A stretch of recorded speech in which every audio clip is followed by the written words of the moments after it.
Good morning and welcome to what is going to be an epic challenge. In this video, we're going to be trying to stay in zone 2 for 20 miles.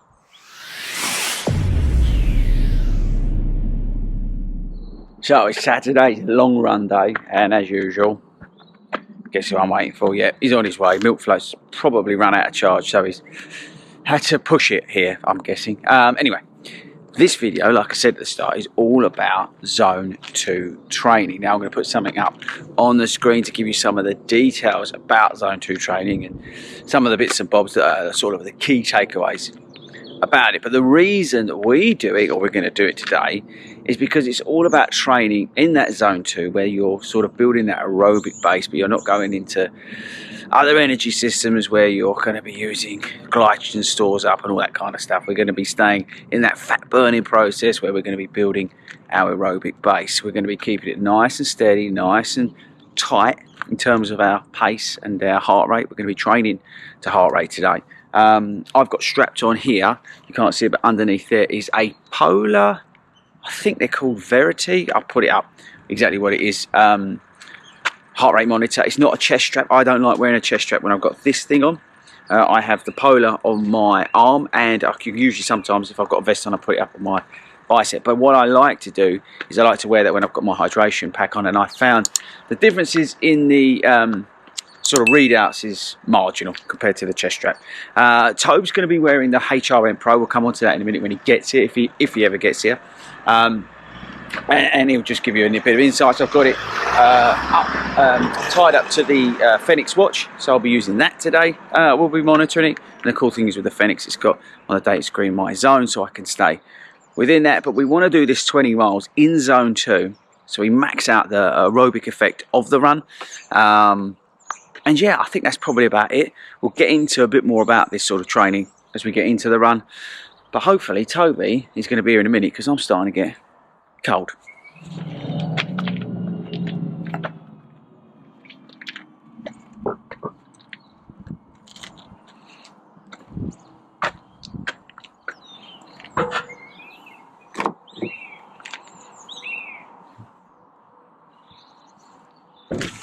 You alright, bruv? Got some warm in here. I thought I might just stay here. Sleeping? No, I was on time, then wasn't on time. No, okay. No, it's you know, a little bit later than you said you was going to be. Well, I think that's your career time instead of bow.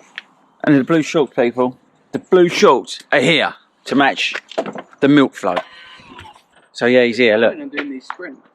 Oh, he's doing sprints. Oh, you got your pros on, look. Yeah, they're only slightly dirty. Slightly dirty. Actually, we're matching today, look. Right. Okay, so Toe, have you got your heart rate monitor? Because no, why do you don't need your earphones? Right, viewers, do you think Toby needs his earphones? Look, more importantly, have you got your heart rate monitor on? Okay, so you've got which heart rate monitor? The Pro. So he's got, we'll talk about that in a sec, but basically he's got the Pro strapped to his chest. So you're going to be doing that on your watch. What watch have you got, just for the viewers? Fenix 7. Fenix, so he's got the Fenix 7 that he's using, and he's going to be tracking on that. But don't forget, Toby's 10 years younger than me, so it's going to be slightly different. But we'll get into it. So we're gonna go off find the zones, and then we're going to stick it and cruise it as long as we can. All right. So while his lordship gets ready, I'll play some awesome music, and then we'll get into some B-roll, and then when we get into the run, we'll talk about this a little bit more.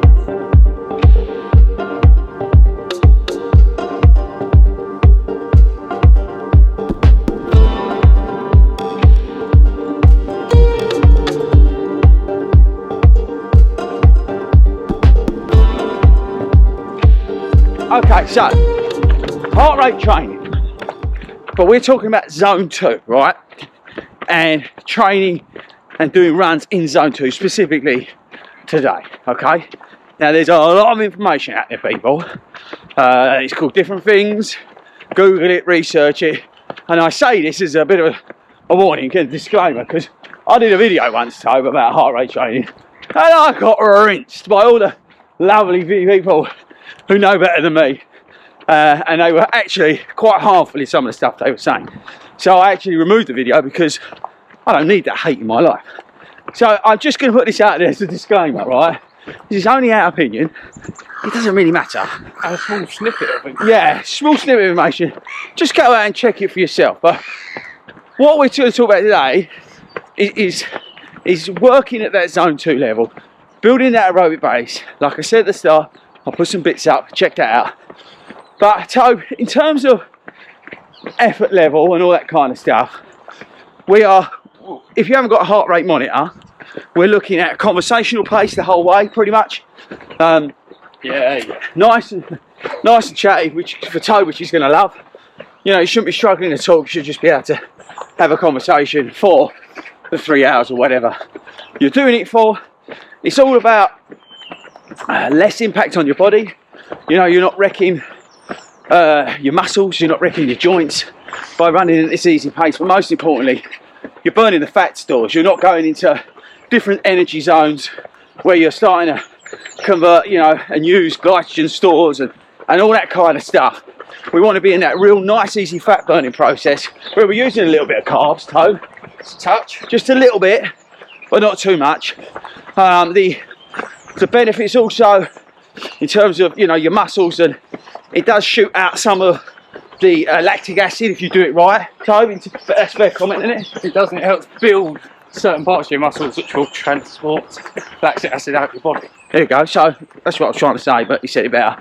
So it's all about improving that, you know, when you go up to that lactate threshold pace, to move that lactate in and out of your muscles by doing this sort of training will also build that and benefit that.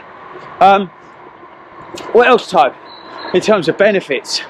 I said about the stress on the body. I think in terms of mindfulness, I think it's a real key, because you're not stressing about running hard. I think a lot of new runners out there, they all run performance. Oh, I've got to run this fast, I've got to run this, and you know, you're probably running 50% too fast in a lot of your runs. You want to make sure that you are doing plenty of easy efforts. You look at all the elites, they do so much of this training. Read the book 80-20, but about 60-75% of your training should be zone 2 level. Yeah, zone 2 level, 65-70%. So it's only 1 or 2 runs a week really where you're out of that little zone. Exactly. So it depends what you are. There is a sum, because this is called also, now I'm going to get this wrong, I think it's the math method, the mathotone method, isn't it, Tobe, or something? And that's the chap who came up with it and done some sums. And there is a sum you can work out what your zone 2 is, and I'll put that up roughly where you should be on the screen. But again, it's just all about that working well within yourself. The effort level is relatively mild, you're controlled, but what you're doing is you're building that massive aerobic base, that engine that you need, that when you get into those higher efforts, your fitness has improved so much. Because actually, I'm not mentioning it, but what tends to happen with this aerobic building, you start off and you're really slow and you're like, Jesus, this is so slow, it's ridiculous. I'll sigh, hear and tell you all about it. But what you find, if you do enough of it properly, your threshold levels, your heart rate zones will creep up. So zone 2 will all of a sudden be, I don't know, it's a little bit strong, but maybe 30 seconds quicker over a kilometre in maybe a year, I don't know, whatever. But it will pick up, and what you'll find is your zone 2 pace will increase, but your effort level will stay the same, because you're getting fitter, and that's my point. That aerobic base is built, but you've done it in a low impact way. I think that's probably about right, Nito. I don't think I've cocked it up too bad in terms of mumbo jumbo, have I? I think we got the basics. We got the gist of it. Like I said, there's a lot of science behind it. There is so much science to this, right? That frankly, I really don't know the 100% ins and outs of it, and that's a straight, honest answer. But what I do know, and that's the point of this video, is that there are massive benefits to this. Tobe and I started doing a lot of this last year, and that's why we wanted to make the video today. Because, to be fair, we found a massive uptick in our aerobic fitness, didn't we? By doing this last year. In the cycles that we train in, you know, in the rotations in which we train in, we found a massive benefit of working in zone 2 and trying to make sure our long runs today and our easy efforts are in zone 2. And I think last year it was a bit of a game changer, wasn't it? Yeah, well, I think it shows on this training block that our zone 2 is now that bit faster. Yeah, that's what I was. Yeah, exactly. That's what I was just saying. You know, year on year, I think 30 seconds is probably a bit strong. You know, as an example, it's probably like what, 15 seconds? Yeah, 10, 15 seconds. 10, 15 seconds, which is massive. You think? Yeah, over a marathon distance, that is huge, and that is the point. So we're going to take on the challenge today and see how much of this 20-mile run we can do in zone 2. It'll be interesting to see at the end. He should leave me for dust like normal because, and I'm not taking the mickey, he's 10 years younger and he's that bit fitter. So at the end of the run, when I'm knocking into zone 3, he should be zone 2, because we do see that a lot, Toby, don't we? Yeah, towards take up a zone. It's yeah, strange. It always seems to be the same. It's always the same. At the end of the run, he always stays pretty much where he is, and I tick up that little bit more, and I creep out of a zone away from him. And it's always at the same point. We always start off and do 3/4 of the run the same, and then at the end. And then maybe if you know more about this than me, you can let us know why in the comments. But yeah, it'd be interesting to see at what point, Joe. Probably now. Yeah, no. But at what point he does that, because he will finish before me. But he's going to monitor his. So keep an eye, Toe, at what point you drop out of zone 2. And I'm going to try and do as much as I can, and we'll work out at the end, because it should show us on Garmin Connect how much. Show you a percentage. Yeah, a percentage in each zone. So there you go. Right, okay. That's a lot of information, I appreciate that. So while you digest that, I'm going to show you some awesome B-roll of us running about. We'll update you where we are about halfway through the run, and then when we finish, we'll get the scores on the doors, and we'll go from there. Okay, make sense? Let me know in the comments. Right, Tobe, come on in. Zone 2, 20 miles. The challenge is on. What, by the way, what zone are we in now? 3?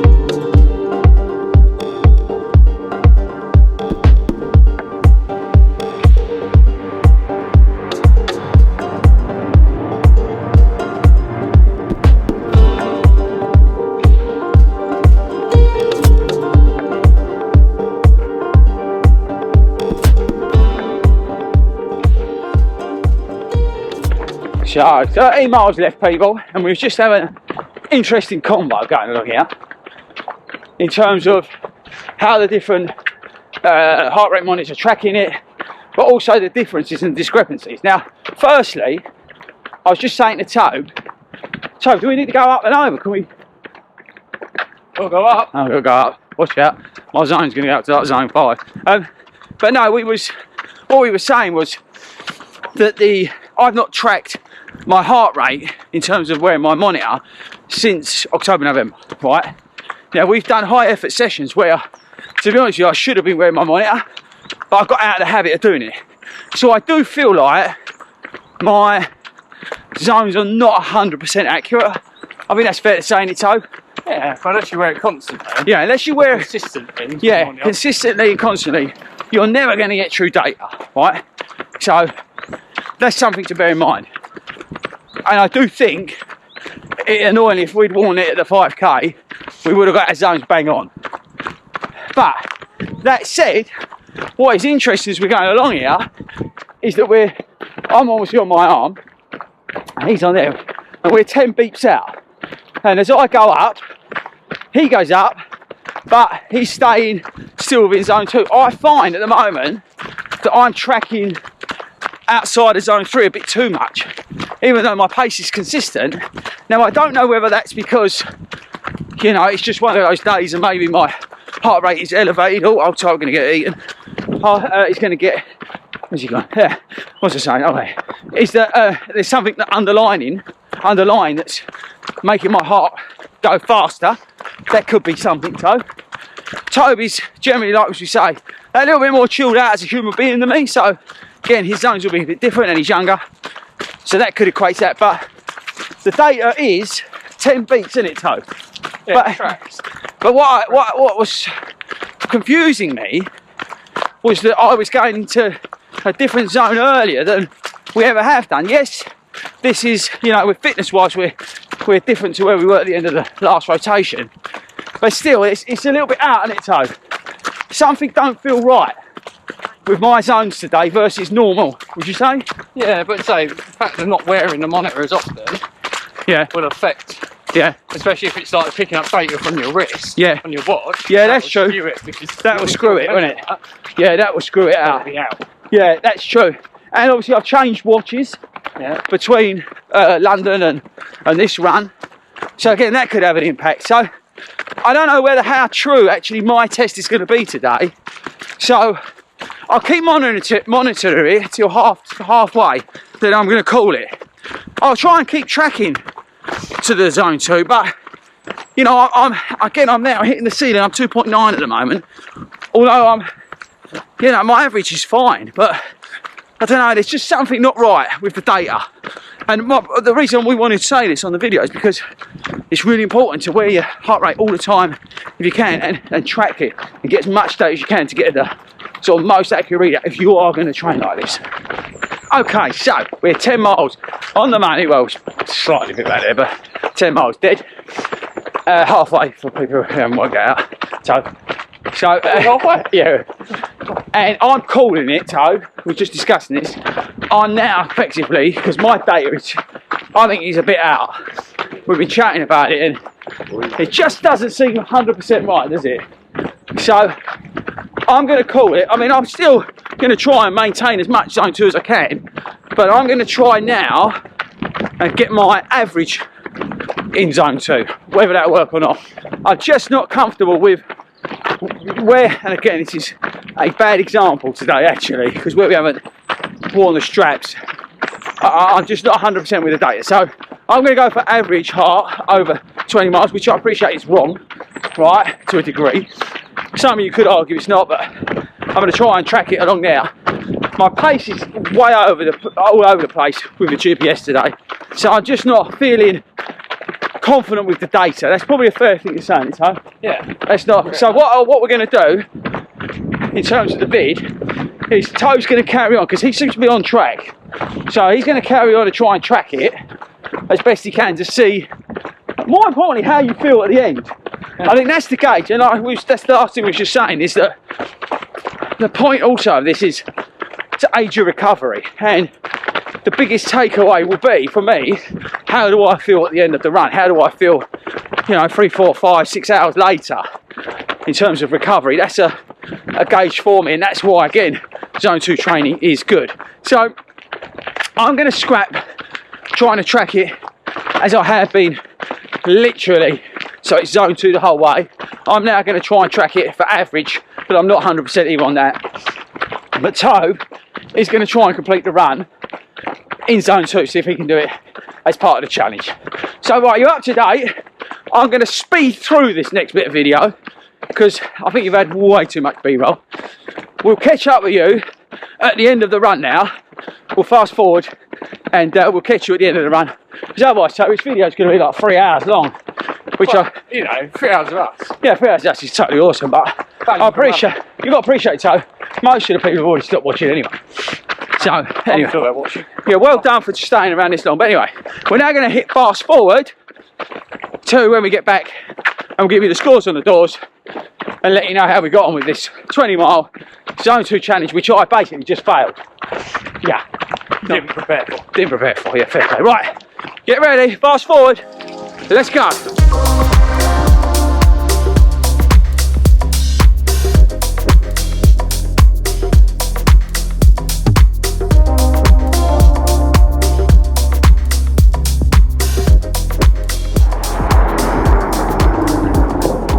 Right, it's nearly there. Okay, people, so we're nearly there, look. Don't sprint over, Toe, don't lose it now. You're so close. So close to doing the whole lot. Call it, call it. He's been going so slow.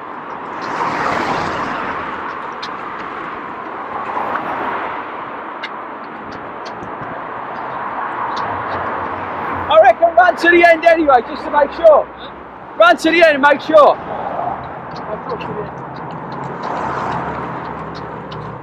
He's literally been doing the whole thing, like progressively getting obviously slower because we're the zones. Let's have a look. You got it? Yeah. Stop. Oh man. Oh, that's quality. Absolute quality. Bro, that's unreal. Right, just as a, right, so, number one, check your stats, but I think he's done the whole 20 miles in. Number two takeaway, which is awesome, we've run over the time we would take for a marathon, an easy marathon for us. We're in nearly 4 hours, so we've been running solid for 4 hours, which is just great in terms of training for us. Amazing. But we need to find out, and as you can tell, I'm not, like, I've just done 20 miles and I probably could do another 3 at least at that pace. So again, massive plus, positives. 20 miles done for me, and I don't feel like I've done it. I feel like I've done a hard 13. That's great news, but we need the stats. So I didn't get my average. I actually took my heart rate monitor off because it just annoyed me, the differences in the data. So again, top tip, make sure you set your zones and wear your heart rate monitor more than I have done. And then before you make a YouTube video about it. What's the scores on the doors, big boy? Sinking. How do you feel though? Because don't forget, for Tobe, that is hard to run that slow. But Tobe, we was talking about it, it shows you how slow you are meant to run in zone 2. Like, we done this sex run, right, in 3 hours 20 minutes last time we did this run. Exactly the same route. It's on Strava, check it out yourself. We're like pushing 4 hours, aren't we? 3:56. 3:56. So that shows you the difference in the different runs and how much slower you should be running in zone 2. Yeah, I would say make an adjustment slightly because of the zonage, because, you know, your zone's a bit out, we're a bit out, you know, all that sort of stuff, right? And we said openly, we ain't been using our heart rate monitors that much, but it just shows you, re-emphasises how slow we ran today versus how fast, or versus when we usually run it. It's incredible. Right, so the scores are in tow. Wow, have a look at this, look, let me turn the camera around. Let's just do it slowly. I don't know, it's got a reflection, go over here. It's got my horrible fact, but look, all of that, zone 2. No zone 3, zone 4, zone 5, nothing. All 3 hours, 55 minutes and 15 seconds in zone 2, zone 1. Well done, bruv. That is, I tell you what, that is a solid effort. To have the mindset to be able to do that run, that's powerful, bruv. You've got to be happy with that. Lovely. And look, and we ain't, again, like, not being big-headed, Toad, but I don't feel like I've run 20 miles. Go and run a bit more. No, I'm not running a bit more. But that's There's a again. hill run there. No, I'm not running a hill run this speaker. But that's what I'm trying to say to you people. With this zone 2 training, it's meant to be, you know, so you get to the point like us where you've done the work, but you don't feel shattered. You don't feel exhausted and broken. You know, that comes later on in your training when you start putting pace in and all that sort of stuff. That's fine, but like we said at the start, you want to be doing at least 75% of your training runs at this level 2, you know, zone 2, blue zone. So I think what we've proven there today, just to round it up, is 1, you're extremely good at running in zone 2. Well, with your help. 2, yeah, I paced him well. 2, I'm extremely bad at running in zone 2, and I should have most definitely done some more zone settings and all that sort of stuff before we did this, my bad. And 3, I was actually finished the 20 miles faster than Toby, probably for the first time ever. You can't deny that, it's on video.